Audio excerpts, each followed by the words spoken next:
2017 সালের এক সন্ধ্যায় সিঙ্গাপুরের এক বিলাসবহুল হোটেলে মুখোমুখি বসেছিলেন ইতিহাসে দুই চিরশত্রু মার্কিন প্রেসিডেন্ট ডোনাল্ড ট্রাম্প ও উত্তর কোরিয়ার নেতা কিম জং উন।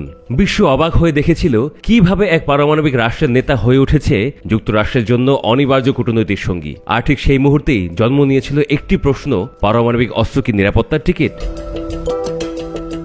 আজ সে প্রশ্ন আবার উঠে এসেছে তেহরানের রাজনীতির মঞ্চে। ইরানি পার্লামেন্টের একজন প্রভাবশালী সদস্য আহমদ নাদেরি প্রকাশ্যে দাবি করেছেন ইরানেরও পারমাণবিক বোমা বানানো উচিত। তার ভাষায়, উত্তর কোরিয়ার মতো একটি পরমাণু বোমাই আমাদের জাতীয় নিরাপত্তা নিশ্চিত করতে পারে। এই বক্তব্য শুধু ব্যক্তিগত মতামত ছিল না, বরং এটি প্রতিফলিত করছে ইরানের অভ্যন্তরে এক ক্রমবর্ধমান বিতর্কের, যেখানে কিছু কট্টরপন্থী নেতা মনে করেন ইসলামী প্রজাতন্ত্রের অস্তিত্ব টিকিয়ে রাখতে হলে এখন দরকার বিপরীতমুখী ভয় তৈরি করা, যা শুধু পারমাণবিক শক্তির মাধ্যমেই সম্ভব। নাদেরির মতে, ট্রাম্প এখন ইরানকে বোমা মারার হুমকি দেন, তবে সেটা তিনি কল্পনা করতে পারতেন না যদি ইরানও পরমাণু অস্ত্রে সজ্জিত থাকত। তিনি আরও বলেন, বহু বছর ধরে দেশের মেধাবী ও বিপ্লবী ব্যক্তিত্বরা পারমাণবিক বোমা পরীক্ষার দাবি জানিয়ে আসছেন।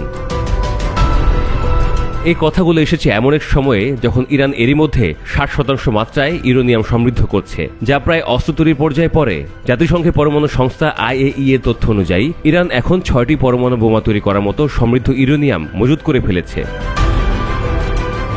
বিশেষজ্ঞরা বলছেন এটি কোনো কাকতালীয় ঘটনা নয় বা তথ্যও নয়। ওয়াল স্ট্রিট জার্নালে এক প্রতিবেদনে বলা হয়েছে, গত কয়েক সপ্তাহে ইরান তাদের ইউরেনিয়াম মজুদ তীব্রভাবে বাড়িয়ে দিয়েছে।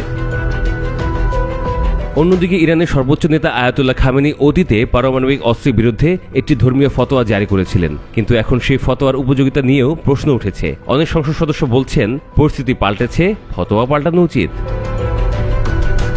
বিশ্লেষকদের মতে, ইসরায়েলের সঙ্গে ইরানের বর্তমান উত্তেজনা এবং ট্রাম্পের মতো আগ্রাসী নেতাদের হুমকি ইরানকে ধীরে ধীরে এক বিকল্প পথের দিকে ঠেলে দিচ্ছে। 2024 সালে ইসরায়েলের সঙ্গে সরাসরি বিমান হামলার লড়াই, সেটাই ছিল সেই দীর্ঘদিনের ছায়াযুদ্ধের প্রকাশস্বরূপ।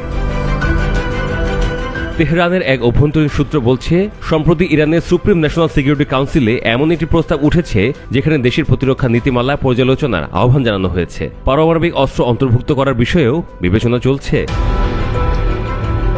তবে একটি সত্য অস্বীকার করা যাচ্ছে না, ইরানের অভ্যন্তরে এখন পারমাণবিক অস্ত্র শব্দটি আর নিষিদ্ধ নয়, বরং এটি হয়ে উঠেছে এক রাজনৈতিক দাবির কেন্দ্রে, নিরাপত্তার সমর্থক শব্দ হিসেবে। এই ঘটনাগুলো নিয়ে গভীর উদ্বেগ বিরাজ করছে আন্তর্জাতিক মহলে, কারণ ইরান যদি পারমাণবিক পথ বেছে নেয় তাহলে পশ্চিমা বিশ্বের দুশ্চিন্তা বেড়ে যাবে বহুগুণে।